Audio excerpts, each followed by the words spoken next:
on your radio, online and on the ABC Listen app. This is ABC Southern Queensland. And this is Belinda Sanders. It's 10 minutes past 10.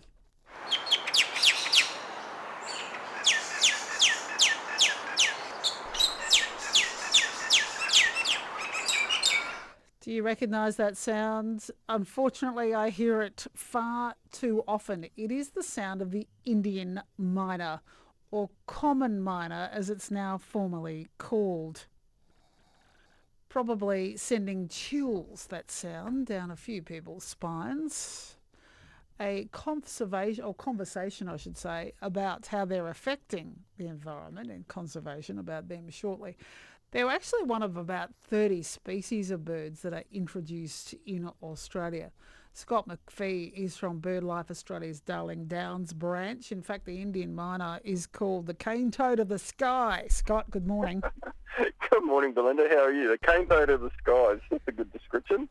They're awful things, as in they're not meant to be here, essentially. No, well, yeah, and look, I'll look at them in a bit of detail coming up, but as you said, there's about 30 species that are introduced into Australia, so to understand why we have them, I guess we need to separate out what really is an introduced bird. So we have a lot of birds that are migrants, like the channel-billed cuckoos that we spoke about a couple of months ago. They've all headed back to New Guinea now, by the way. So they're meant to travel between countries, migrant birds. Yeah, and some birds will come. We even have birds visiting us all the way from Siberia, the bar-tailed godwits, which come down to the Queensland coast, and white-throated needletails, which you will see over the listening area. They come down here as well, all the way from Siberia, but they're all meant to be here. And then you have what we call vagrants, and they're birds that are kind of blown off course or got lost. And there was a very famous one that happened just up at Cairns early this year and late last year. It was the Nordman's green shank, which is a shore bird. And birders get very excited by vagrants because you get to see a bird that you wouldn't normally see in Australia. And that bird was meant to stop in Southeast Asia, but for some reason just one of them kept coming down to Cairns. So we all got excited about that, but they're meant to be there. But the introduced birds, they don't have a natural reason for being here at all, and then they end up setting up a population. And it's also important to remember that native birds can be introduced as well to different parts of the country, which is another issue as well. So different regions where they're not meant to be. So exactly. how do they become introduced? Like, give me some examples of how they've been introduced to areas they're not supposed to be. Yeah, well, it really comes down to why they came here. But if you look in the listening area, there's the most common introduced birds we have here is the common myna or Indian myna, which we just heard, the rock dove, which is your kind of garden variety pigeon, the grey one that we're all familiar with, the common starling, which is actually quite a pretty bird, I think, the house sparrow and the spotted dove. Now, they're the most common ones in the listening area here in southern Queensland. We're not as badly off as Melbourne, which is chock-a-block full of introduced birds, and they also have blackbirds, thrushes, goldfinch, another species of sparrow, the tree sparrow. So in terms of why do we have them, well they're all deliberately introduced, and this goes back to Australia in the 1800s, and you've got to think in the colonial times, first of all, there was a bit of a pining for Europe, but also that they had no concept whatsoever of ecology and the way animals interrelated, and they thought they could basically, I guess, just kind of edit or improve nature by bringing in animals. And there was a big movement called the acclimatisation movement. And in Victoria in 1861, a very influential organisation was set up, the Victorian Acclimatisation Society. And they were dead keen on bringing all sorts of animals over here, particularly deer, and they even wanted to bring monkeys. And so thank goodness that never transpired. But they brought a lot of birds. And the reasoning for it was firstly to try and reduce insect damage on crops, and then also just for aesthetic reasons. They didn't like the sound that, all of our cockatoos and honeyeaters, they've got very raucous, aggressive noises, and they wanted nice songbirds over here.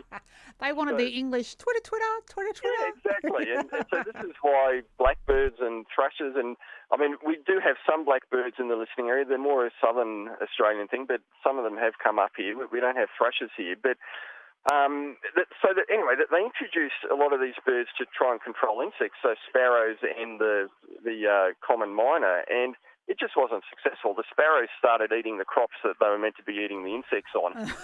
They like the actual crop better than the insect. Yeah, and then the miners, well, they were mainly meant to patrol insects in market gardens in Melbourne, and that didn't work. And so then someone had the bright idea that they'd work in the cane fields up here. So they got brought up here, and of course they weren't much use in the cane fields either.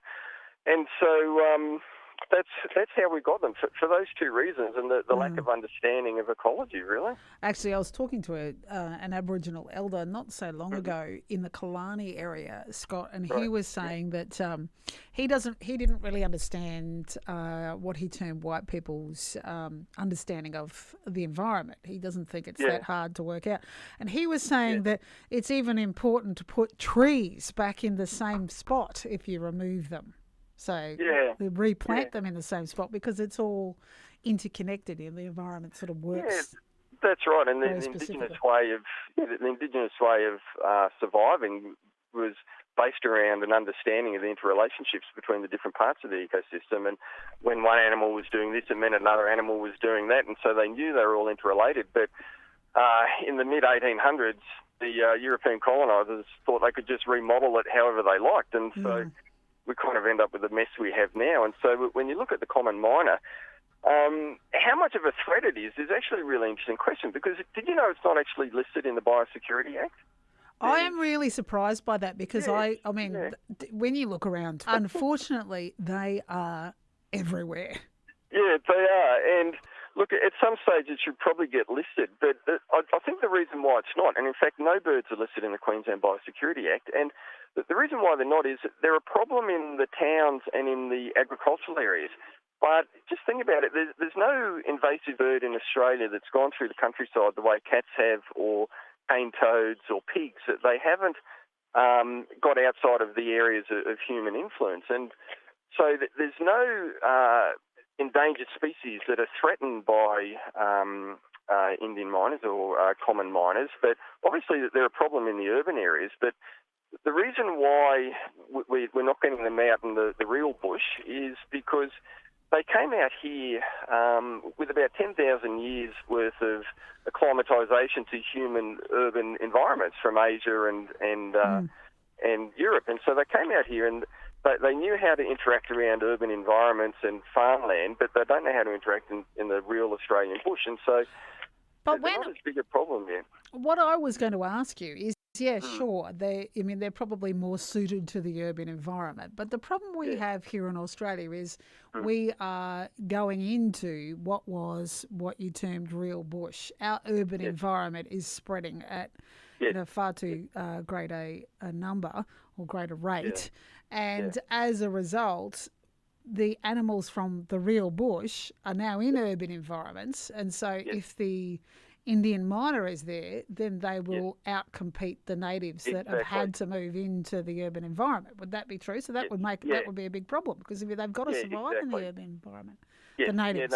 That's quite true. And so they're taking the niches that native animals might be able to explore. And a great example of that is actually here in Toowoomba. There's a little bird called a yellow rump thornbill, and there's a car park not far from the council chambers that has heaps of yellow rump thornbills. And normally you get them in the forest, and I've seen them actually in Queen's Park as well. They're adapting a little bit to the urban environments, but they're finding that they're going to have to compete against sparrows. But the interesting thing is pied currawongs are starting to adapt now to city areas, and they're chasing out the sparrows. So there's a bit of a tussle going on between the native and the introduced birds in urban areas. But if birds like the common myna suddenly work out how to go and live out in the real bush, then that would be a real disaster, because if we look at their biology, they're very aggressive birds. They will turf, and when I say turf, I mean kill parrot, because they're cavity nesters, so they'll go into nesting hollows and kill parrot chicks in particular, and even sugar glider babies, they'll turf them out. But I've actually seen them at my place chasing a pair of eagles that live there. So they will have a crowd of Indian miners that will chase a larger bird. Yeah, they're pretty shocking, aren't they? And you can have a tree with about 4 or 5 nesting hollows, and they will keep anyone else out of all of the other nesting hollows and only use one of them themselves. So, It's kind of sitting in the balance at the moment now. I think they should get listed at some stage. They haven't gone out right into the bush, but if they did, it would just be a huge problem. So I've actually considered approaching the minister about that, but the problem is, as soon as they're listed, well, it's not a problem, it's a good thing, but as soon as they're listed, councils have to do something about it. And if you look on the Toowoomba Regional Council webpage, that one thing they say is because it's not listed in the Biosecurity Act, they don't have to do anything about the common miners, but they encourage people to do something about it. So if you do have a problem with them around you, you can get traps. You don't feed them. If anyone's putting food out, don't put any food out when they're going to get them. Are they do the traps work? Because I know that they had a men's shed project where they were making them for a while. Yes, yeah. Well, here in Toowoomba, the Highfields men's sheds make them. But different councils will have different programs. Some councils will actually have trapping programs themselves, so the listeners are just going to have to find out what's relevant where they are. But yeah, they do work. They're pretty inquisitive birds, so once one goes in, others will want to go in and have a look as well. But one thing I would like to stress is, even though they're a pest, they've still got to be treated and killed humanely. I agree with that, absolutely. Yeah, and I mean, there is legislation around it, the Animal Care and Protection Act of 2001, but just take them to a vet and just get them euthanased. And, I'd like to relate a story, an experience I had with a common miner once. I was in a car park at a shopping centre, and there was one of these little birds on the road as I was driving out, and I turned the corner, and it kind of hopped along. I looked at it through my window, down at this bird, and it looked back at me, and I swear for that moment, I just engaged with its emotions, and it was surprised that I'd moved so fast, and it was a little bit scared, but it was just a weird experience, because for that one moment, I was feeling what it felt, and the thing is, they don't know that they're invasive, they don't know they're a pest, and so, yes, we do need to get rid of them, but we have to do it humanely, because, they're animals with emotions. And pigeons are an introduced species, aren't they? Yeah, we've got a huge range of native pigeons, but the common pigeon that we see around, they are, and of course they're ones that really show how well adapted they are to urban environments by sitting on buildings and defecating everywhere. But they're an introduced species, those ones we see in the urban. Yeah, and I had years ago, I had a big problem with them when I lived in Brisbane. We used to get about 30 of them that lived next to... they'd sit on the flats next to my house, and they'd come down and eat all of our chook food. And so I ended up trapping them. And because my wife was a vet nurse, we euthanased them with what they use to euthanize animals. But there's a number of diseases that you can get from pigeons. I don't know, the close proximity that some of these animals that are so used to people can have in the urban environments creates other issues as well. So say, for example, you know how you were talking about the fact that the common miner or the Indian miner is now very used to or very adaptable to the urban society. Does that mean places like Redwood Park, which is on the edge of urban society, has Indian miners in it? And that would be under threat? No, it doesn't at the moment, which is good. And one of the reasons for that is the heavy vegetation in there. So these birds like open spaces. So again, if you have trouble with them in your yard, plant a lot more trees. So redwood, because there's a lot of vegetation in there, there's not that kind of invasive problem at the moment. But that proposal to put about 30 kilometres of bike tracks in there would create an opening for birds like that. To get in. Oh, right. Oh, that's interesting. Exactly. Yeah, I haven't thought about it that way. I've got a couple of texts, by the way, Scott. I thought I'd read out while you're on the phone. The text number is 0487 993 222. Scott McPhee is from BirdLife Australia, Darling Downs branch. We're talking about invasive birds at the moment. And Gavin says, Belinda, if we're looking at introduced species impact on the environment, perhaps we need to look at another introduced species, humans. Well, at least humans from places like Europe. Well, look, and sorry, it was Gavin, was it? Gavin, yes. Yeah, and look, Gavin's quite right, and I think that's something that has to get factored into the way we create these problems. It's not all on the animals, of course. And yet our solution is to go and kill them. And in Western Australia at the moment, the Rockingham Council, just south of Perth, they've got an eradication program going for little corellas. So they've euthanized over 1,000 birds so far this year because that you get them in northern Western Australia, but not right down the very bottom. And so this is an introduced bird that's a native bird, but it's causing problems for the native birds that are meant to be there. But the solution is to go and kill them, which I think is terrible. And well, we do have to get rid of them, but like you said, it has to be in a humane way because we are we're supposed to be the guardians of the environment. We're not doing a very good job.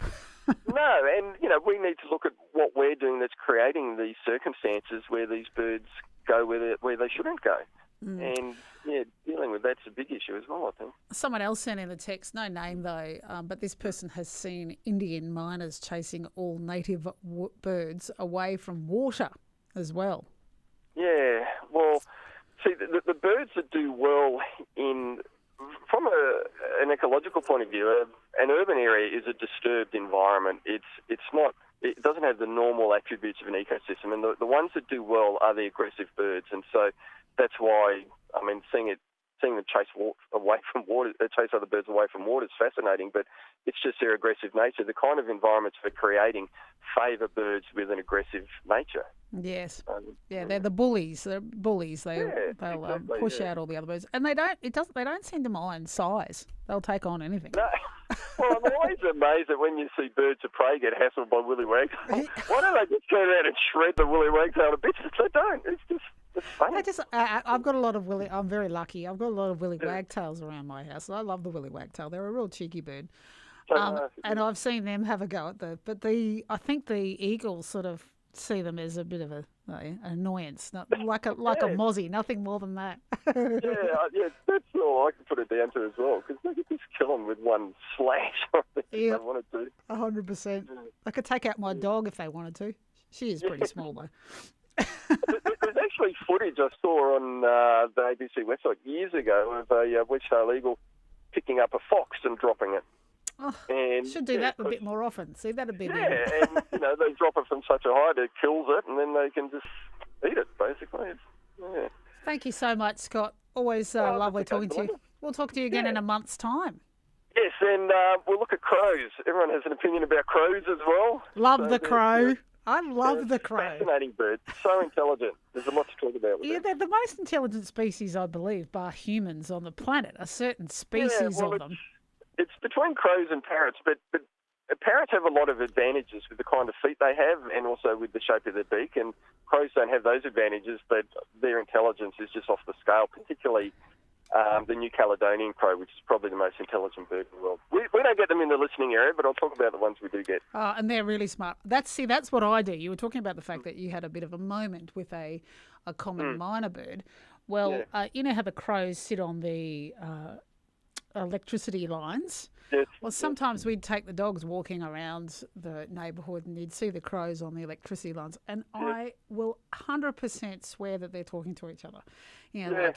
Two humans coming in on the left, and then they'd tell the next one up the road, and then they'd tell the next one. And the other birds will be listening to that as well, not just the crows. They're all tuned into what's going on, all the calls that every bird in the environment's making. They'll all be listening. So. And then the one at the end goes, dive bomb! Get 'em. Anyway, it's a bit of fun. Thank you so much, Scott. I'll talk to you again in a month. Yeah, that'd be great. Okay, have a great day. See you. That's Scott McPhee, BirdLife Australia, Darling Downs branch, talking about invasive birds this month, but next month we will be talking about crows. Just a bit of a reminder, this is the sound of the common myna, which is an introduced species, otherwise known as the Indian myna.